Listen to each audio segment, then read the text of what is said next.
ahead, stop. Now, we're looking at this air here. It was a little bit leaner. We can see the values are showing that it was off a little bit. It was a little bit leaner than the target lambda, the target air fuel. I was actually watching my wideband gauge here, and I was seeing around 12, 11.8, 11.6 air fuel. We could reference the equivalent here in lambda, in units of lambda.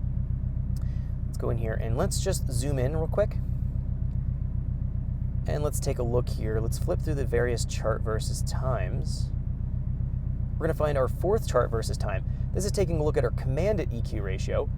We're going to see the actual EQ ratio in lambda. So we're looking at target lambda versus actual, and the difference between the two, the EQ ratio error, which is what we're going to find plotted in our histogram here.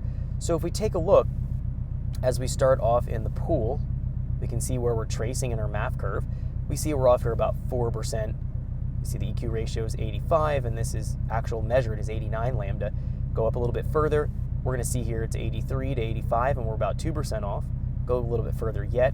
Here's about 5% off. And again, it's backing up about what we see in the histogram here. So the actual calculated channel is the absolute value. When it's plotting in the histogram, it's interpolating as it's plotting the data here over these cell points.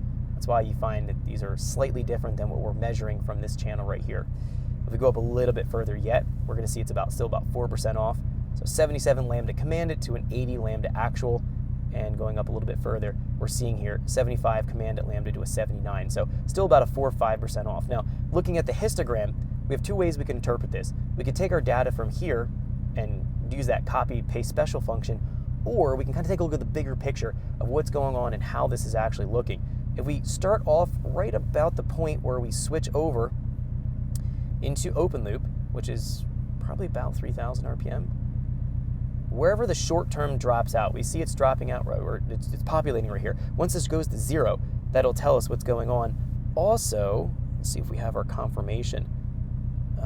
I don't have that in the logging list here. We do have a confirmation channel that we can add in here, the status, the closed loop status, if it's going to be closed loop or open loop. Ultimately, as soon as this goes to 0, the short term goes to 0, that means that we're in open loop. So that point where it switches over, we want to watch that point right about here. We see that the trims drop out, both short and long term. That means that it's not populating anything. The other thing we're paying attention to here is range D is staying 0. Very important, we changed our fuel trim, the long-term fuel trims, the learning ranges. We've set that up very specifically in the file in that last base map creation, so it didn't populate any learned data from range D into full throttle, because it will vary and fluctuate what your air fuel's doing. We don't want that to populate. Very important that stays 0, but looking at this, where they zero out, that's the point where we need to pay attention to what's going on in our curve. So right about 2.77, going up here maybe a little bit, we've calibrated everything from essentially 3.0 and on. We can kind of take a look at 3.13 here and up. So right about 3.24, we can see that it starts to, and we are again out of closed loop operation. We're in open loop, and we can kind of take a look at that. So we populated again in our MAF curve 3.13 and below in voltage using the closed loop method. And then we did extrapolate upwards. We added a 10% in based on the data we were seeing in that lower voltages in the closed loop area here.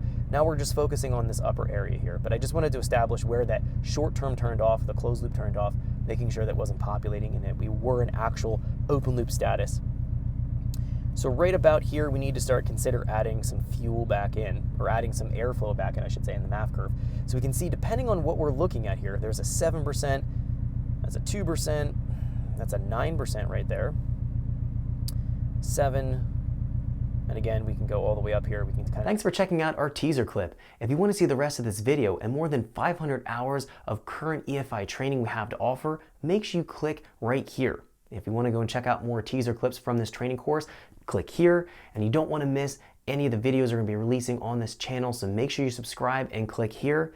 Thanks for watching, and I'll see you guys later.